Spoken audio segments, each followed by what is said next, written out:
June 1st, I'm about to drive up to Angel Ridge. We had set a target of today to move, to get some tenants moved into our first building that we're going to open up there.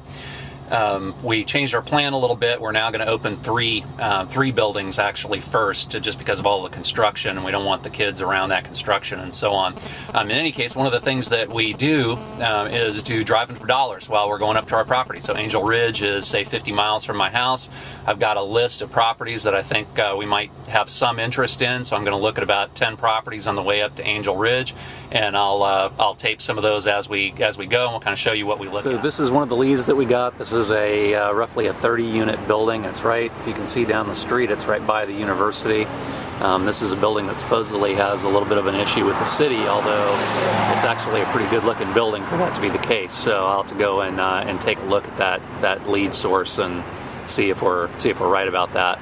But otherwise, pretty good looking. So I'm at my next stop on this Driving for Dollars program on this set of leads that I had, and basically the set of leads had to do with buildings that were having a couple of issues with the city, and looks like we might be a little late to this one. If you can see where the buildings used to be. Down the street, it looks like it's part of that building. It looks like they were maybe able to save part of this. This was there's a large complex, I think about 400 units that we were going to look at. It looks like, I'm going to say, about 300 of them are gone, and looks like, as I say, we're a little late to the party. We can see down the street that there's at least some rehab going on, and looks like new hardy plank, and I see some workers out there. So like I say, we're a little late on this one. Sometimes happens, sometimes we get them, sometimes we don't. So I'm coming up on our next lead, which is a 460 unit building, and I'm actually driving this street the second time now because one of the issues, as I'm sure, for this property is that I can't actually figure out how to get into the property.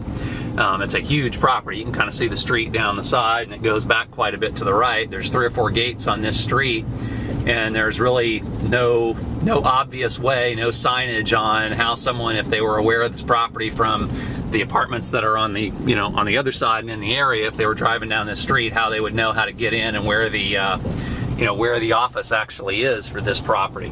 So I guess I'll drive around the block, which is pretty large, and see if I can't see how we can actually get in. Well, now I see it's a big entrance on this side. This is really an enormous property.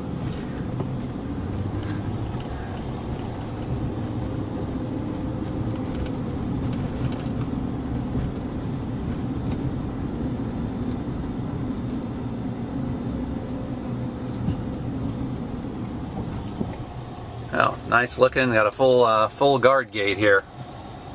Well, I'm looking at this property, and I think it probably is kind of similar to the other ones. We're really going to have to go back and take a look at our lead source for these for this particular set of leads.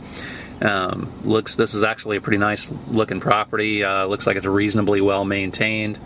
Not fantastic, but it's clearly a C property, so it looks like it's well maintained to a C standard.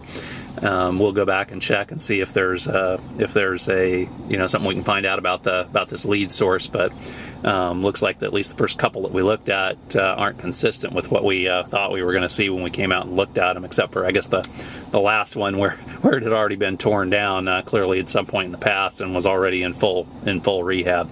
So it looks like this lead source may be a little old, and that's one of the things that that everybody needs to look at. How current is your information, because it's actually all about how current your information is and whether you can get there before someone else.